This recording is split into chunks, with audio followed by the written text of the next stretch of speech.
Hi friends, welcome to our channel. శరణ్యతో అనన్య మాట్లాడుతూ ఉంటుంది.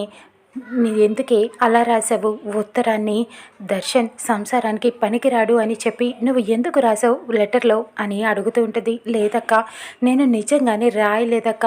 ఆయన గురించి నేను అలాంటి మాటలు ఎందుకు రాస్తానక్క? నా మీద ఒట్టు, నేను నిజంగానే దర్శన్ గారి గురించి అలాగా తప్పుగా రాయలేదు అని చెప్తూ ఉంటుంది. నన్ను నమ్మక్క అని చెప్పి, కానీ నిన్ను నేను నమ్ముతానే, కానీ అక్కడ ఇంట్లో ఎవరు నిన్ను నమ్మట్లేదు. నువ్వు ఇలాగా దర్శన్ గారిని ఇన్ని మాటలని వెళ్ళిపోయావని నిన్ను అందరూ తిడుతున్నారు. మరిది గారైతే అసలు నీ మీద చాలా కోపంగా ఉన్నారు. ఆనంద అత్తయ్య గారు కూడా అలానే చాలా కోపంగా ఉన్నారు. నీ జీవితాన్ని నువ్వే నాశనం చేసుకుంటున్నావు అని చెబుతూ ఉంటుంది. లేదక్క, నువ్వే ఏదో ఒకటి చెయ్యి అని చెప్పడంతో, సరే నేను ఏదో ఒకటి చేస్తాను, నువ్వు రాయలేదని నేను చెప్తాను అని చెప్తూ ఉంటుంది. ఇక శరణ్య ఆ మాటలన్నీ నమ్ముతోంది. ఇక తర్వాత అలా బాధపడుతూ కూర్చొని ఉంటుంది. దర్శన్ ఫోటో పట్టుకొని బాధపడుతూ ఉంటుంది. తన ఒకప్పుడు యాంకరింగ్ చేసిన ఫోటోలు అన్నీ కూడా చూస్తూ ఉంటుంది. దర్శన్ని అలా చూస్తూ బాధపడుతూ కన్నీరు పెట్టుకుంటుంది. ఏమండి, మీరు వెళ్ళిపోమన్నారు కాబట్టి నేను వచ్చేసాను. మీకు నేనంటే ఇష్టం లేదు కదా, మీకు ఇష్టమైన జీవితాన్ని మీరు గడపాలని నేను కోరుకుంటున్నాను. ఇక నుంచి మీ జీవితంలో నేను ఎప్పుడు కూడా ఉండనండి. మీరు హ్యాపీగా మీరు అనుకున్నంటే బ్రతకచ్చు. మీరు ప్రేమించిన అమ్మాయిని తనని దగ్గరికి తీసుకొని తనతోనే ఉండొచ్చు మీరు. ఇక నేను ఎప్పటికీ మీకు అడ్డుకాను. కనీసం నా కలల్లో, నా ఊహల్లో కూడా మిమ్మల్ని, మీ ధ్యాసల్ని నేను రానివ్వనండి. మిమ్మల్ని మర్చిపోయే ప్రయత్నం చేస్తాను. మిమ్మల్ని నేను ఎప్పటికీ కూడా ఇబ్బంది పెట్టనండి.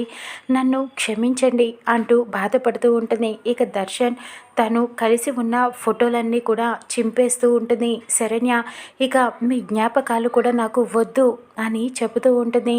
ఇక మిమ్మల్ని ఎప్పటికీ మర్చిపోతాను. మీరంటే నాకు కానీ చాలా ఇష్టమండి. మిమ్మల్ని మనస్ఫూర్తిగా ప్రేమించాను అంటూ బాధపడుతూ ఉంటుంది. అలా దర్శన్ ఫోటోలన్నీ కూడా చింపేస్తూ ఉంటుంది. తన జ్ఞాపకాల్లో నుంచి అన్నిటినీ తుడిచివేస్తూ ఉంటుంది.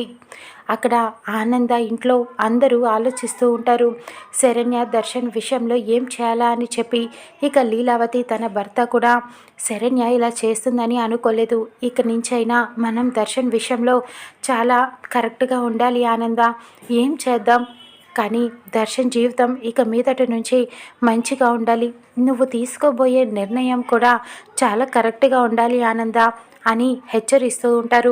ఇక దర్శన్ అలానే ఆనంద ఏం చెప్తుందా అని చెప్పి వెయిట్ చేస్తూ ఉంటాడు.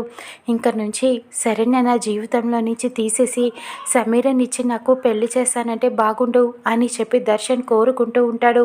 ఇక ఇంట్లో అందరూ కూడా దర్శన్ విషయంలో కరెక్ట్గా ఉండాలి, ఇక నుంచి తన జీవితం అని ఆలోచిస్తూ ఉంటారు ఏం చేయాలా అని చెప్పి. కానీ దర్శన్ కూడా ఆనంద నిర్ణయం కోసం ఎదురు చూస్తూ ఉంటాడు. ఏంటి ఆనంద, నువ్వేమీ మాట్లాడవేంటి? దర్శన్ జీవితాన్ని ఏం చేద్దామనుకుంటున్నావు? ఇక నుంచి అయినా నువ్వు కరెక్ట్గా ఆలోచించు అని చెప్తూ ఉంటుంది.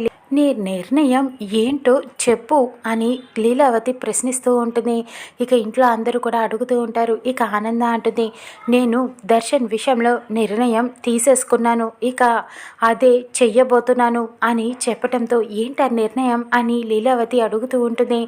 ఇక అప్పుడు చెప్పబోతూ ఉంటుంది. ఆనంద దర్శన్ని పిలుస్తూ ఉంటుంది. ఇక దర్శన్ కూడా కిందకి వస్తాడు. ఏంటమ్మా, ఏం చెప్పాలనుకుంటున్నావు అని అడుగుతూ ఉంటాడు. ఇక ఆనంద తన నిర్ణయం ఏమని చెప్తుంది శరణ్య గురించి చూద్దాం రానున్న ఎపిసోడ్లో.